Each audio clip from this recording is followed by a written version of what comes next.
when it comes to communication, great structure is your friend. Why did I become an executive coach? I saw lots of great people fail to get ahead at work, while their much less talented peers blew right past them. That made me furious, but also curious. What were great people getting wrong? It came down to helping them re-examine what drove success, and then helping them make critical shifts, one hard truth at a time. Feel like you're doing everything you were told, but you're not moving ahead at work nor having the impact you seek? Then welcome to 97% Effective with Michael Wenderoth, where we skip feel-good, happy talk and engage experts in pointed conversations about what it really takes to move the needle at work and your career. So if you feel stalled or frustrated, or seek that extra edge as you move to the next level, then look no further. This is the Hard Truths Playbook you never got.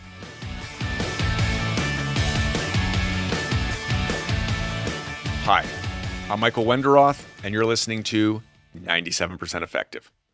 Lately on 97% Effective, I've been getting great feedback on our brief episodes. The episodes that summarize insights from past guests around a specific theme and deliver a tip or tips that you can immediately put in practice and apply at work. I've also gotten strong response about communication, a specific theme we've been dealing with recently. So this week, I'm staying with that theme, today focusing on 3 practical ways to structure your communication for maximum impact. The main takeaway today, if you remember nothing else from this episode, is that when it comes to communication, great structure is your friend. So in the next 10 minutes, we're going to do 3 things. First, why structure will boost your communications. Second, provide 3 tips around structure that you can put in practice. And third, where to get more resources. So you'll leave today with structure helping elevate your communication and elevating you at work. So first, to start us off, why structure is important and why it will sharpen your communications. The conventional wisdom is that great communicators are born, that communication is more art than science. But the hard truth argues otherwise, that great communication can be learned, and the fastest way to do that is by adopting and using great structure. That's right. Structure will most rapidly help you raise your communications. If you are someone who struggles with communication, like some of my clients, structure is really going to help you and elevate your communications quickly. And if you already feel reasonably good at communication, but find you spend more time on it than you want, writing out your script, practicing it, structure is going to give you that additional boost to make you more efficient and effective when doing it. To zoom out for context, let's keep in mind that you really want to spend time working on your communication. Because what good is it to have great ideas, but people don't understand them? Communication, after all, is consistently ranked the number 1 leadership skill, and the skill that is most harshly judged by others. And in my coaching practice, I find one of the top areas keeping people from getting promoted is their inability to communicate crisply and with impact. So let's return to why you should embrace structure and why structure is your friend. Structure in communication is critical because people retain information better, up to 40% better, according to research, when it is structured. Because what people take away is much more important than what you say. Structure is also important because from your point of view, from the speaker's point of view, If you have a structure, it makes it relatively easy to assemble and drop in your information. Just think about some basic structures of any speech that you hear. What? So what? Now what? Feature, benefit. Past, present, future. These are very simple structures that speeches, communication are often assembled around. So the takeaway here is that structure leads to, from your audience's perspective, better retention. And from your perspective, it can lead to more efficient and effective assembly of the speech or communication that you'll deliver. And contrary to what you may think, structure introduces constraints, and constraints can actually make us more efficient and creative. There's been research that shows how scriptwriters write powerful, more humorous, and compelling scripts when they follow structure. Even the famous late night talk show host, Jon Stewart, shared that the key to his success and his program's success was following a very regimented structure in how they produced the show. So let's move to the second part here and share 3 practical tips, ways that you can structure your communication for better impact. Tip number 1 comes from past guest Chris Fenning, communications trainer and coach, and author of the fantastically practical book, The First Minute: How to Start Conversations That Get Results. The title there says it all, and I highly recommend this is on your bookshelf. If you've ever had a colleague or been in a meeting and partway into it, you're wondering, what's the point? Why are we here? What do they want? Chris offers a powerful structure of how to start the first minute of your business conversations, even down to the first 15 seconds of the business conversations, so you get the results that you want. Listen here to Chris on how to structure that first minute. So the framework is context, intent, and key message. And the thing about intent is we need to know what to do with information to be able to process it properly not only process it properly in our brains, and there's some science behind that, but also to understand and interpret all the rest of the information. So if you've ever got partway through a conversation and thought, why are you telling me this? And then the person you're speaking to says, oh, I need your help with something. I'm looking for your expertise on a topic. Suddenly, a lot of what they'd say up to that point makes more sense because you have a better understanding of what they need from you. And in the first minute, you can and should give your audience very few specific pieces of information that really help them prepare for the rest of the conversation. Do a good first minute. Your conversation can be shorter, it will be clearer, there'll be fewer assumptions, fewer backtracks, and you're far more likely to get the outcome that you want and need, and the other person is going to have a much more easier time understanding the topic. Yeah.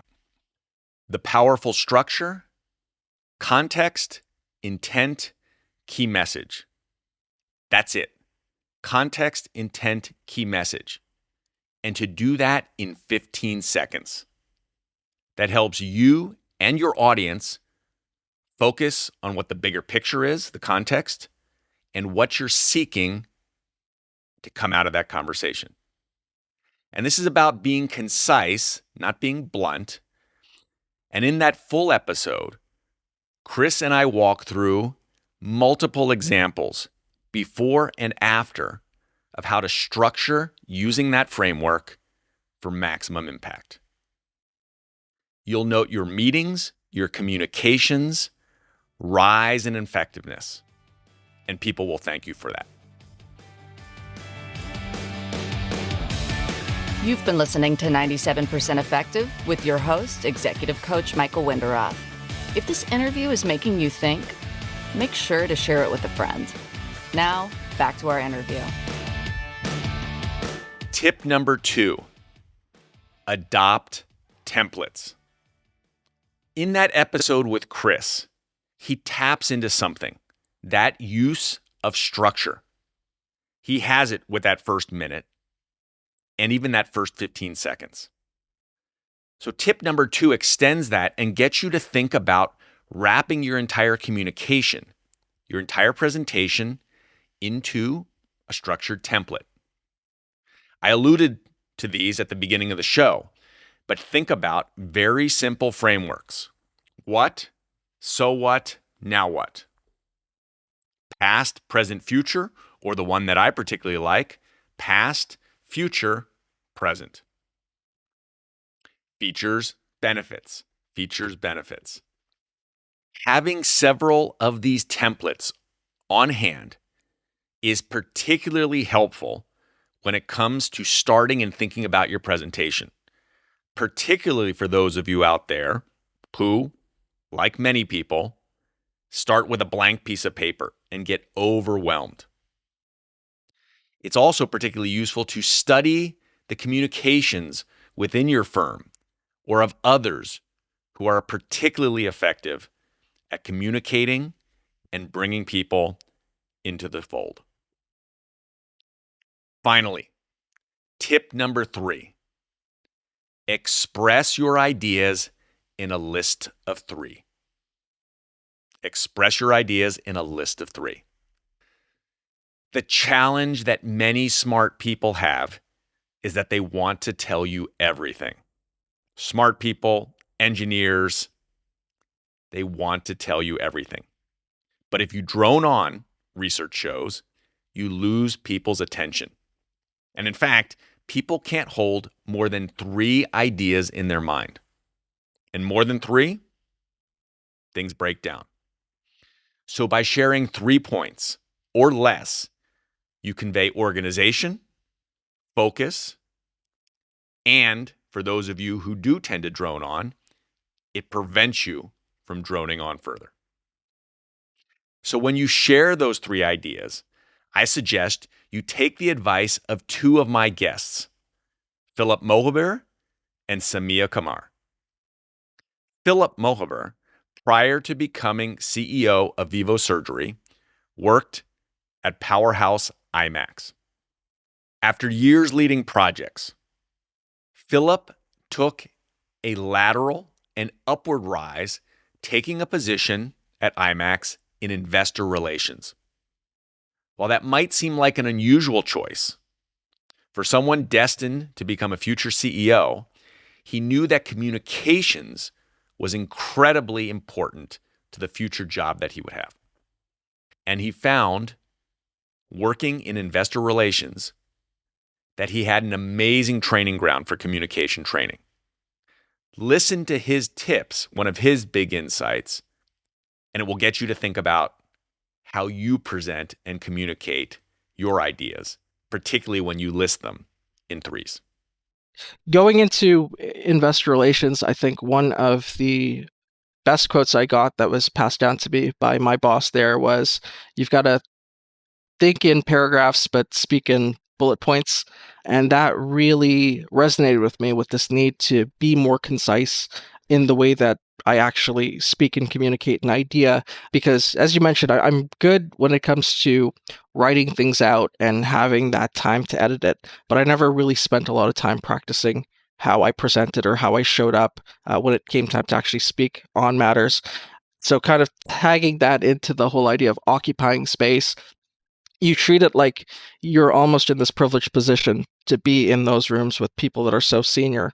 So it's important to be sharp and be really on the point with what it is that you occupy their space with. And that's probably the biggest habit I picked up from being in the IR space that I'm probably going to take with me for the rest of my life at any other place that I go. That's huge and practical advice. Think in paragraphs, but speak in bullets. And that idea was echoed by Samia Qamar, previous guest on the show, who seriously, over the past 5 years, raised her communications game. She added the following insight. Some feedback that I received was that I went so in depth that I lost the attention of my audience as well as the engagement. And in my mind, I was trying to build my credibility. I was trying to help others. I was trying to bring my point of view in front of others, trying to give additional context. But then I realized that self awareness is critical for anyone to make that shift. And while all of this was true in my mind, I was perceived differently. So I stopped giving second level of details and third level of details. And I realized that, okay, self awareness is critical, like how I'm being perceived versus what are the needs of others. And I stopped kind of, giving additional details unless I was asked for.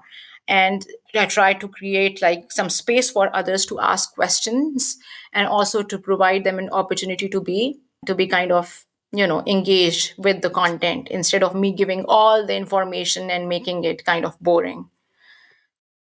Samia dramatically increased her communication skills by cutting out second order details.